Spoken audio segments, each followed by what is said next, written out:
আসসালামু আলাইকুম। পাটিসাপটা পিঠা তৈরি করার জন্য প্রথমে ব্যাটারটা তৈরি করে নিতে হবে। সেজন্য একটি বোলে দিয়ে দিয়েছি চালের গুঁড়া ২ কাপ পরিমাণ, ময়দা দিয়ে দিয়েছি 1/2 কাপ পরিমাণ, চিনি দিয়ে দিচ্ছি 1/4 কাপ পরিমাণ। টেস্ট অনুযায়ী কম বেশি করতে পারেন। সামান্য লবণ দিয়ে দিয়েছি।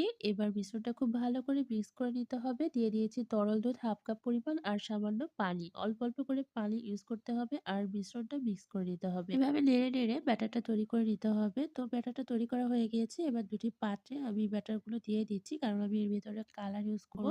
আমি ২ ধরনের ফুড কালার ইউজ করেছি, সবুজ আর অরেঞ্জ। আপনারা চাইলে আপনাদের ইচ্ছামত যেকোনো কালার ইউজ করতে পারেন। ব্যাটারটা একটা সাইডে রেখে দিব এবং ভেতরের পুরটা তৈরি করে নিব। সেজন্য আমি এখানে ১ কেজি পরিমাণ তরল দুধ জ্বালিয়ে ঘন করে নিয়েছি। আর এর ভেতরে সামান্য পরিমাণ চালের গুঁড়া এড করে দিয়ে আমি ভিতরের পুরটা তৈরি করে নিয়েছি। ও হ্যাঁ, চিনি তো অবশ্যই এড করতে হবে, তাই না? স্বাদ অনুযায়ী চিনি ব্যবহার করে নিয়েছি। তো এবার একটি প্যানে আমি তেল ব্রাশ করে নিয়েছিলাম আর যে ব্যাটারটা তৈরি করে নিয়েছিলাম সেই ব্যাটারটা আমি দিয়ে দিয়েছি।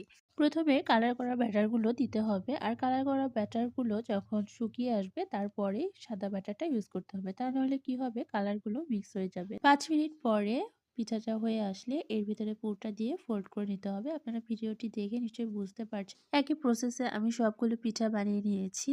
আর এটাই ছিল আমার আজকের পাটিসাপটা পিঠার রেসিপি। আপনাদের কাছে কেমন লেগেছে অবশ্যই কমেন্টে জানাবেন। সবাই ভালো থাকবেন, সুস্থ থাকবেন। আল্লাহ হাফেজ।